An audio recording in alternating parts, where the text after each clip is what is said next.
Innal hamdalillah nahmaduhu wa nasta'inuhu wa nastaghfiruh wa na'udzu billahi min shururi anfusina wa min sayyiati a'malina. May yahdihillahu fala mudilla lahu wa may yudlil fala hadiya lahu.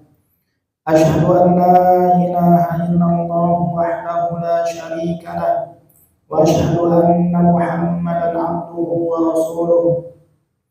Allahumma salli wa sallim ala nabiyyina Muhammadin wa ala alihi wa ashabihi wa man tabi'ahum bi ihsanin ila yaumiddin.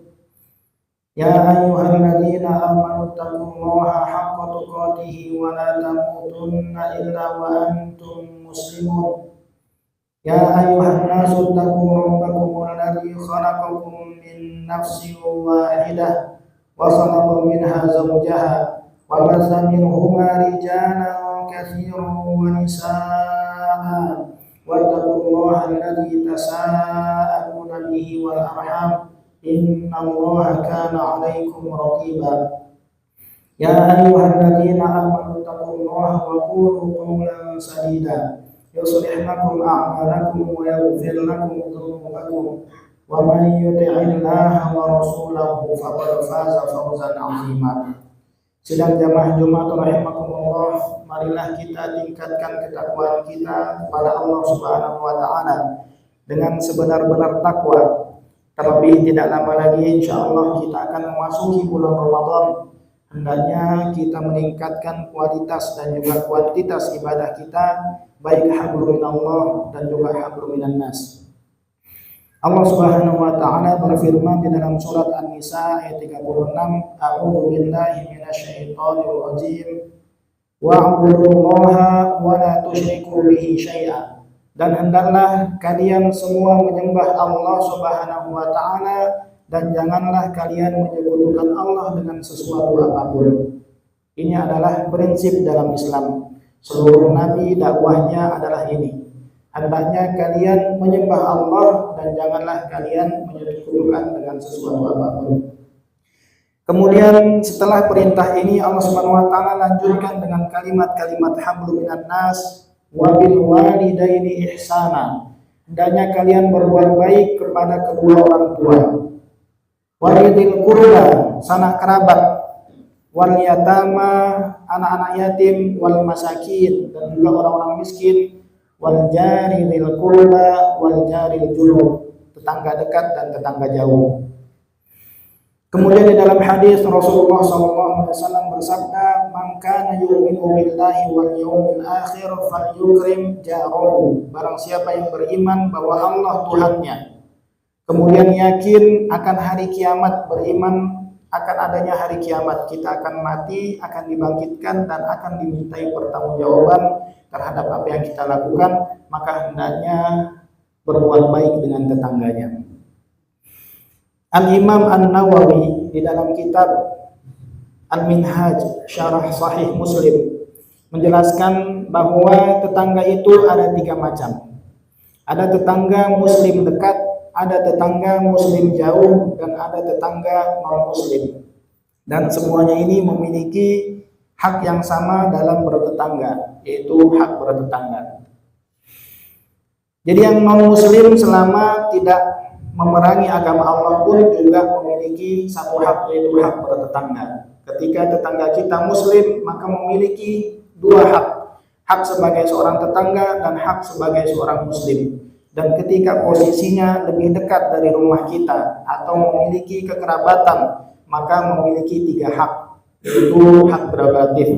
Hendaknya kita lebih memprioritaskan tetangga muslim yang dekat. Tentang hak bertetangga pun juga ada tingkatan-tingkatannya. Dengan kata lain, kewajiban kita terhadap tetangga kita, karena tentang tetangga ini tentunya berbeda dengan orang lain. Tetangga ini setiap hari kita selalu berbaur dengan mereka. Maka kewajiban kita terhadap tetangga kita yang minimal sebagai seorang muslim, hendaknya jangan sampai menzalimi tetangga. Jangan sampai mengganggu tetangga. Jangan sampai kehadiran kita sebagaimana yang kata Rasulullah SAW, demi Allah tidak beriman, demi Allah tidak beriman, demi Allah tidak beriman, orang yang ketika kehadirannya tetangganya merasa tidak nyaman. Maka sebagai seorang muslim, selain kita tingkatkan hablum minallah kita, hendaknya kita perbaiki kembali hablum minanas kita. Rasulullah SAW pernah bertanya kepada para sahabat, apa yang kalian ketahui tentang zina? Kemudian para sahabat menjawab, yang kami ketahui zina ini adalah sesuatu yang diharamkan dan sampai hari kiamat dia akan tetap haram. Kemudian Rasulullah SAW mengatakan, seseorang berzina dengan 10 wanita dosanya lebih ringan daripada berzina dengan 1 orang wanita yang mana wanita itu adalah tetangganya. Kemudian Rasulullah SAW bertanya lagi kepada para sahabat, apa yang kalian ketahui tentang mencuri?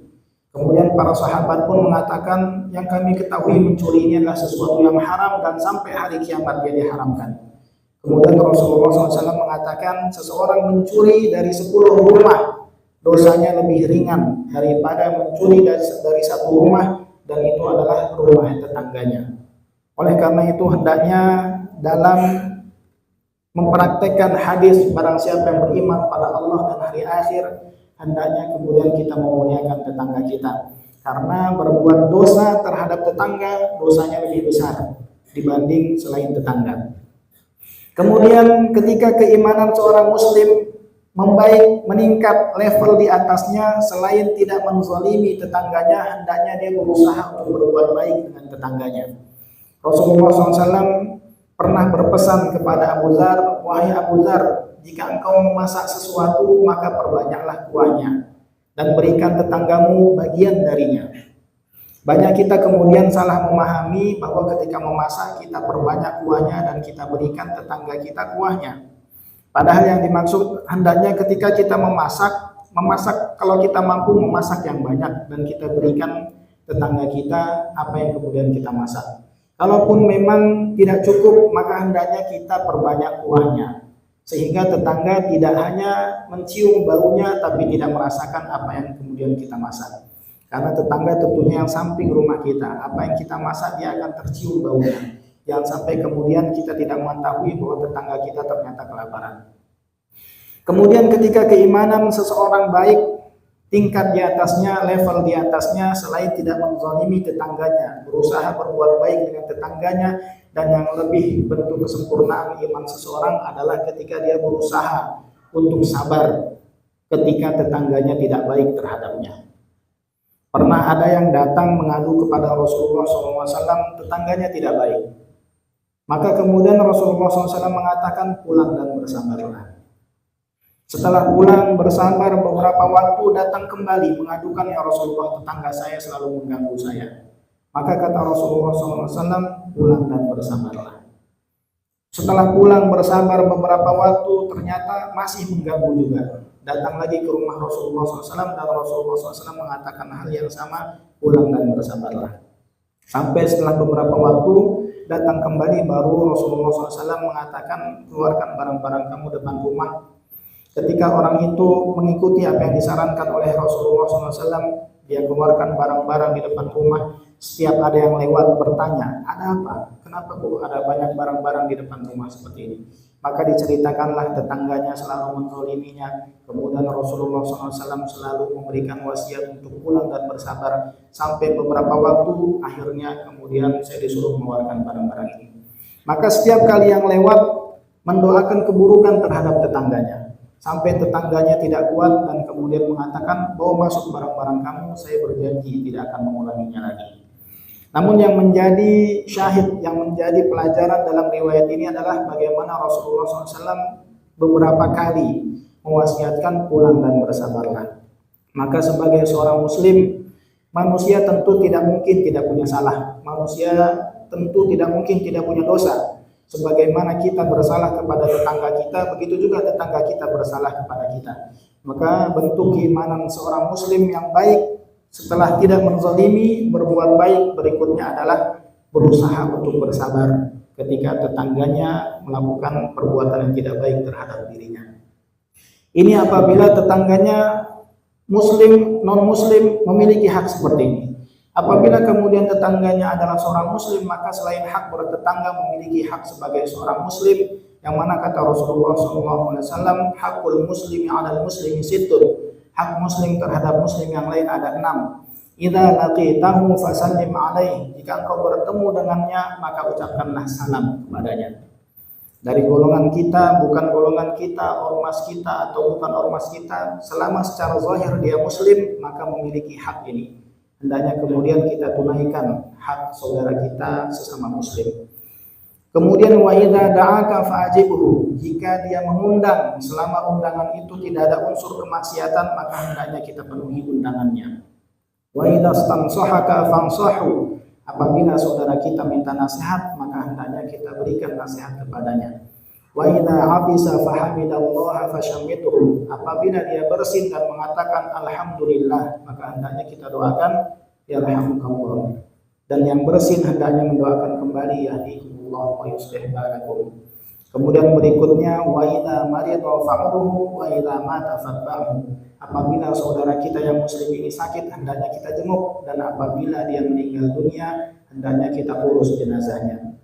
Ini apabila tetangga kita muslim. Dan apabila tetangga kita muslim dan rumahnya lebih dekat, maka memiliki 3 hak selain hak bertetangga, hak sebagai seorang muslim, dan juga hak prioritas. Hendaknya lebih kita prioritaskan tetangga yang lebih dekat daripada tetangga yang jauh. Barakallahu li wa lakum fil Qur'anil Karim wa nas ittaqullaha faqad fazal muttaqun. Wa qala aidan innallaha wa malaikatahu yusholluna